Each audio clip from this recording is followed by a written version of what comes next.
हर रोज एक नई कहानी देखने के लिए चैनल को सब्सक्राइब करें और बेल आइकन दबाना ना भूलें। भूमि एक अनाथ लड़की थी जो एक छोटी सी झोपड़ी में अकेले रहा करती। भूमि लोगों के घरों में काम करके यहाँ वहाँ से थोड़ा बहुत काम करके अपना पेट पालती थी। भूमि एक बार काम के लिए जा रही होती है, तभी उसे रास्ते में एक सरिता नाम की औरत जमीन पर बेहोश मिलती है। भूमि उसे अपने घर लाती है और मुंह पर थोड़ा पानी डालती है। सरिता को जब होश आता है तो भूमि कहती है, आप ठीक तो है ना? आप मुझे रास्ते में बेहोश मिली थी, आसपास भी कोई नहीं था, इसलिए मैं आपको अपने घर ले आई। अब आपको ठीक महसूस हो रहा है ना? हाँ बेटा, ठीक हूँ मैं। वो इतनी गर्मी और धूप हो रही है ना, शायद इसीलिए चक्कर आ गया। ये तो बहुत अच्छी बात है। आप मुझे अपना घर बता दो, मैं आपको आपके घर तक छोड़ दूंगी। आपकी हालत नहीं लग रही है कि आप अकेले जा पाओगी। मैं यही पास में जो एक बड़ी सी हवेली है ना, वहीं रहती हूँ। भूमि सरिता को उसके घर तक छोड़ देती है। सरिता को भूमि का स्वभाव बहुत अच्छा लगता है, इसलिए वो अब सरिता से रोज मिलने जाने लगती है। ऐसे ही कई दिनों तक चलता रहता है। एक बार सरिता भूमि के घर जाती है और भूमि से कहती है, बेटा, तेरे माँ बाप तो नहीं है और तू अनाथ है, तो तू इतनी मुश्किल भरी जिंदगी खुशी के साथ कैसे जी लेती है? मतलब कभी कभी तुझे अकेला तो महसूस होता ही होगा ना, कि काश मेरे भी माँ बाप परिवार होता। क्यों नहीं होता?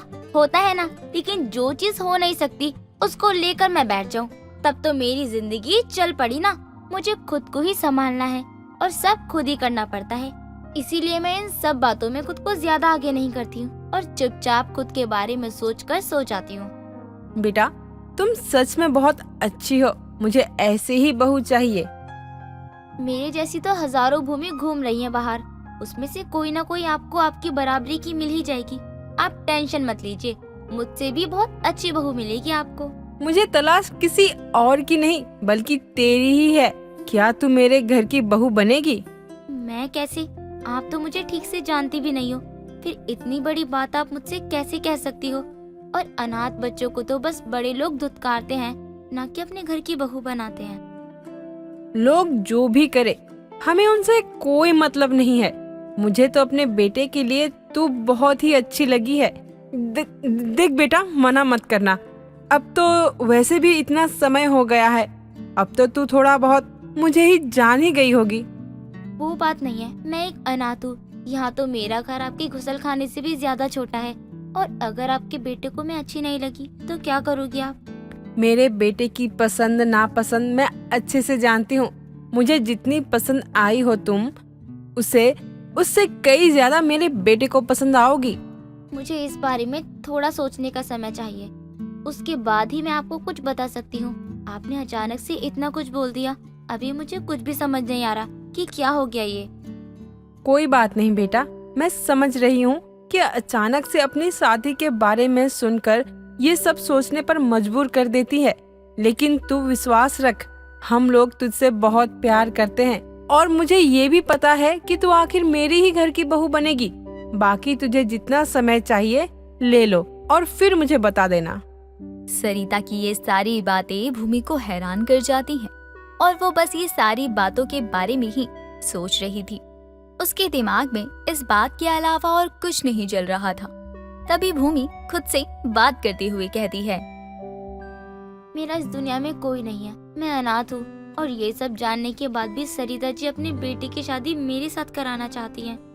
ये सुनकर तो मुझे खुशी होनी चाहिए, फिर मैं इतना डरी हुई क्यों?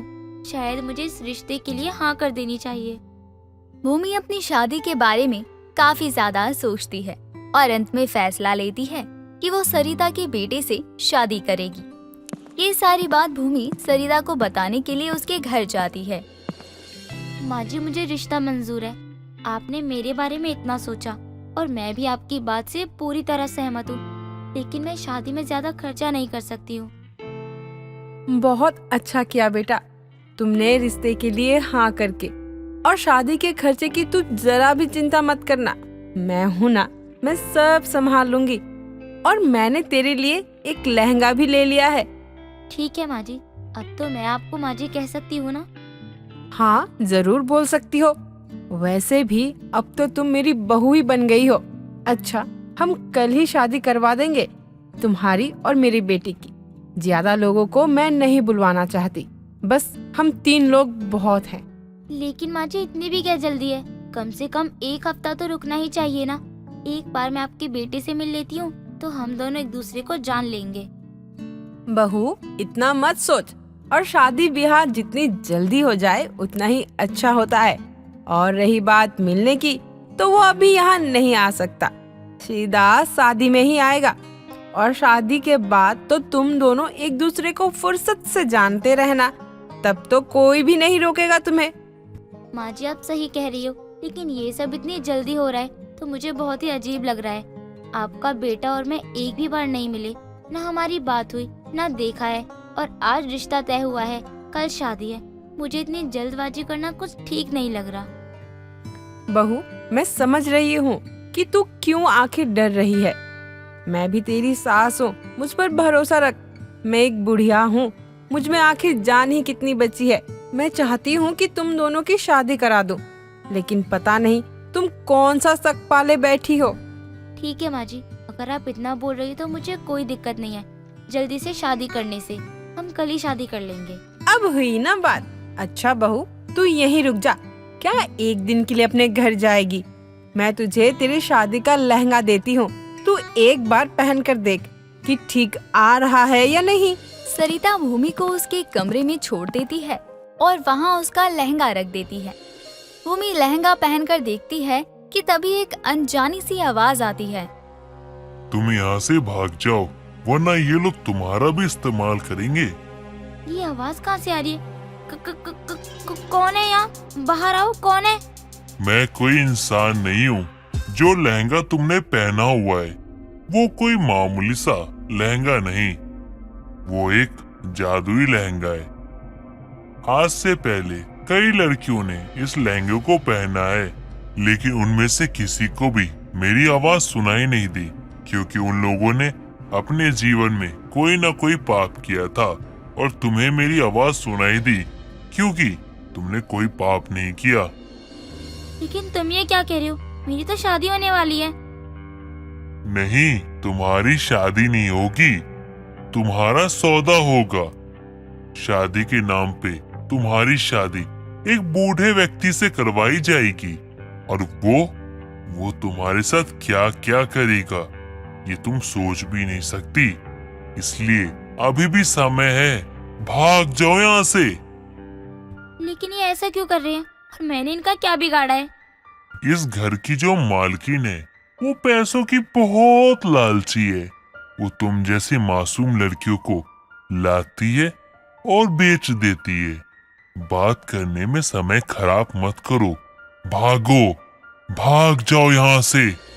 भूमि उस जादुई लहंगे की पूरी बात सुनती है और समझ जाती है कि क्यों सरिता इतनी जल्दी शादी करवाने को कह रही थी। इसलिए भूमि वही जादुई लहंगा पहनकर भागने लगती है कि तभी सरिता उसे देख लेती है और बाल पकड़कर कहती है, ए, कहाँ भाग रही है? तेरा बहुत मोटा दाम मिला है मुझे, और तू भाग रही है। कहीं नहीं जा सकती तू। मैंने आपको कुछ नहीं बिगाड़ा, आप मेरे साथ ये क्यों कर रही हो? देखो, ये सब बहुत गलत है। मैं पुलिस को बुला लूंगी और फिर वो तुम्हें हवालात में डाल देगी। अरे, तू यहाँ से बचेगी तभी तो पुलिस मेरा कुछ बिगाड़ पाएगी। ये बहुत गलत कर रही हो तुम, मुझे छोड़ दो। अरे, यही तो काम है मेरा, तुम जैसी लड़कियों को ढूंढना जिसके आगे पीछे कोई ना हो, और फिर उन्हें बेच देना। तुझे इतनी आसानी से जाने नहीं दूंगी मेरी जान। सरिता उसे खींचकर अंदर करने लगती है। तभी लहंगे में से जादू होता है और सरिता हवा में उड़ने लगती है।